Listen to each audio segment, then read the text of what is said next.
Phylum arthropods के अंदर ecdysis का प्रोसेस क्या है, इस मॉड्यूल में हम इस प्रोसेस को इन डिटेल से आपके साथ डिस्कस करेंगे। अब आर्थ्रोपोड्स एनिमल्स हैं, इन्होंने ग्रो करना है, इनके अंदर एक्सोस्केलेटन है, एक्सोस्केलेटन में क्यूटिकल है। अब इसकी ग्रोथ जो है इतने एक्सोस्केलेटन के साथ इम्पॉसिबल है। तो जब भी आर्थ्रोपोड्स ने ग्रो करना होगा तो उसमें ये अपने एक्सोस्केलेटन को periodically they usually shed off, यानी ये आहिस्ता आहिस्ता उतारना शुरू कर देते हैं। अब जब ये इस उतारना शुरू कर देते हैं तो इस प्रोसेस को हम कहेंगे मोल्टिंग। और मोल्टिंग जो फिनोमिना जो है that is called ecdysis. Ecdysis जो है this is derived from a Greek word ecdysis, यानी गेटिंग आउट। अपने एक्सोस्केलेटन से उस वक्त इनकी बॉडी एक्सपोज नहीं होती, they are without any skeleton. अब एक्डाइसिंग मोल्टिंग है क्यूटिकल की।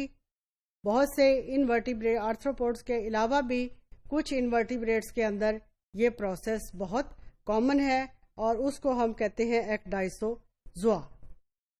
अब क्यूटिकल जो है इन एनिमल्स का that normally forms largely inelastic exoskeleton. This is usually shed off, यानी अगर एक कॉकरोच की टिपिकल एग्जाम्पल हम देख लें तो कोई भी इंसेक्ट जो है अपनी लाइफ में कुछ स्टेजेस से गुजरता है जिसको हम मोल्टिंग कहते हैं। और ये मोल्टिंग का प्रोसेस एक दफ़ा भी हो सकता है, 2 दफ़ा भी हो सकता है, 3-4 टाइम्स भी हो सकता है। और उस दौरान जो का पीरियड में जो एनिमल है उसको हम इंस्टार कह देते हैं। तो जो प्रोसेस है बिटवीन 2 एक्डाइकल स्टेजेस, उसमें न्यूसेंट एनिमल जो है वो ऑलमोस्ट एक्सपोज हो सकता है, दैट इज इन डेंजर। फिर इसके अंदर जो इसका एक्सोस्केलेटन इन इलास्टिक है, it is shed during the growth, और जब इसकी ग्रोथ कंप्लीट हो जाती है तो उसके ऊपर एक नई कवरिंग अपीयर हो जाएगी।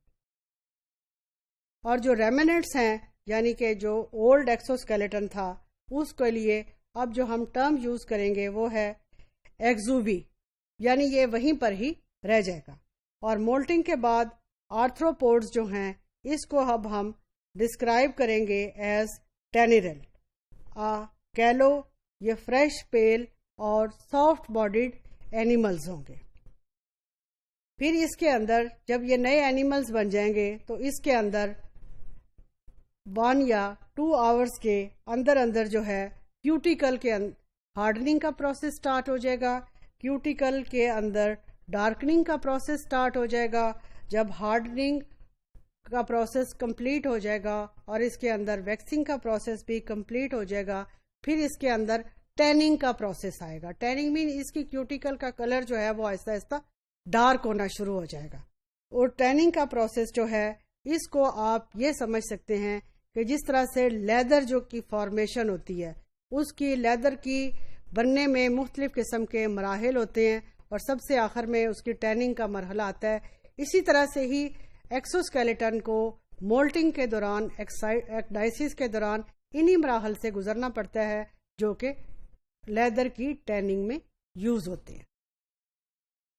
अब एक्डाइसिस जो है इसके कुछ फायदे भी हैं और कुछ इसके नुकसानात भी हैं। एक्डाइसिस का सबसे बड़ा फायदा यह है कि जो एनिमल के डैमेज टिश्यूज होते हैं वो उतर जाते हैं और जो मिसिंग लिम्स हैं उनकी रीजनरेशन का प्रोसेस स्टार्ट हो जाएगा, या जो भी बॉडी पार्ट्स लॉस्ट हो गए थे, डैमेज हो गए थे, उनकी सब्सटेंशियल रिकवरिंग हो जाएगी। दूसरा, इसके अंदर कंप्लीट रीजनरेशन होगी। कंप्लीट रीजनरेशन जो कि एनिमल को रिक्वायर्ड होती है ग्रोथ के लिए, उस दौरान उस एनिमल को सेवरल मोल्टिंग फेजेस से भी गुजरना पड़ेगा। और जो स्टम्प है that will become little larger with each moult. हर मोल्टिंग के बाद एनिमल का यानी साइज जो है वो इंक्रीज करेगा अनटिल वो एनिमल जो है अडल्ट हो जाएगा और अपने नॉर्मल बॉडी साइज को एक्वायर करेगा, जो कि उसका मौजूद होना अडल्ट लाइफ के लिए जरूरी है। दिस इज द एनिमल जो कि आफ्टर मोल्टिंग है। अब इसके अंदर डिफरेंट स्टेप्स से एक्डाइसिस का प्रोसेस जो है वो कंप्लीट हो चुका है اور اس نے اپنے اس سائز کو اٹین کر لیا ہے جو کہ اس کو اپنی اڈلٹ لائف گزارنے کے لیے ریکوائرڈ.